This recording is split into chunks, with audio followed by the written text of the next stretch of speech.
Well, hello, ladies and gentlemen. Maybe you're wondering, why am I running in a panic? Well, actually, running is a common thing in the story I'm going to tell you. Before you ask why, I will present to you a story from Bali. Here is a legend about the Batur Lake. Many centuries ago, in a Balinese village, there was a giant named Iwa. As a giant, he had a powerful strength and a massive appetite. The villagers often asked his help to build houses and temples, but he didn't want anything for return. Instead, he just wanted the villagers to prepare him tasty foods. Lots of food, equivalent to a portion of 1,000 people. Even when Iwa didn't do anything that particular day, they still needed to feed him. If they failed to do so, Iwa would become as furious as the hurricane. He would destroy all houses and temples. This made the villagers had to go through difficult times, especially when the summertime came, when all the rice fields were dry and yields were dwindling. He has to be fed constantly, but there's no harvest this time.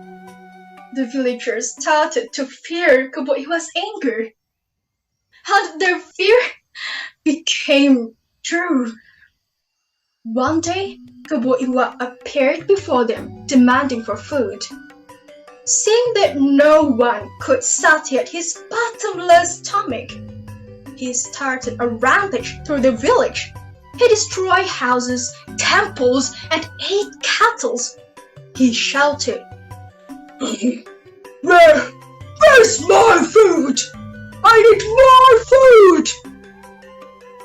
Everyone ran for their safety, terrified of Iwa's anger. But when Iwa destroyed their sacred temples, their fear evolved into vengeance. How dare you ruin our sacred temples? Said one of the village chiefs.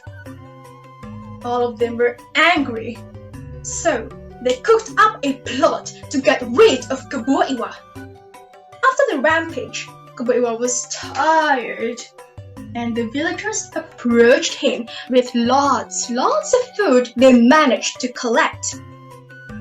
Iwa gobbled all the food, and he made a deal with the villagers. He would rebuild all houses, and the villagers would provide him food every day from then on. Hearing of the promise of eternal food, of course, Iwa gladly accepted the offer. He kept his word. He rebuilt all houses and temples, and with his power, half of the village was built in no matter of days. But one thing he didn't know was they started to collect limestones. Iwa then asked, Why are you collecting so many limestones? One of the villagers answered, Oh, we're going to build a big, luxurious house. Hearing this, Iwa was delighted. He worked even harder. After Iwa fully rebuilt all the houses and temples, his final task was to dig a well so the people could have enough water. He dug with his bare hand from day till night until a mountain of earth began to form. He kept digging without knowing about his death. One day, Iwa ate too much food and was exhausted. So he fell into a deep sleep. Upon hearing his snoring, the villagers thought it was their time, so they dumped all the limestones into the well until when Kuboiwa woke up, he realized he was suffocating in the water mixed with limestones. He struggled to get his head above the rising water, but despite his strength, he couldn't escape the sticky mixture. He could only scream until he met his demise. But it didn't end up there. As the well was full with limestones, the water started to run out and flooding the village until it covered with water.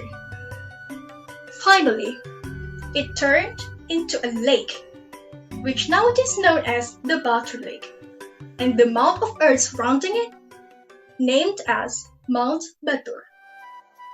Well, ladies and gentlemen, many generations later on learned that it is essential for us to control our temper, so it would prevent us from any misbehaving that could happen.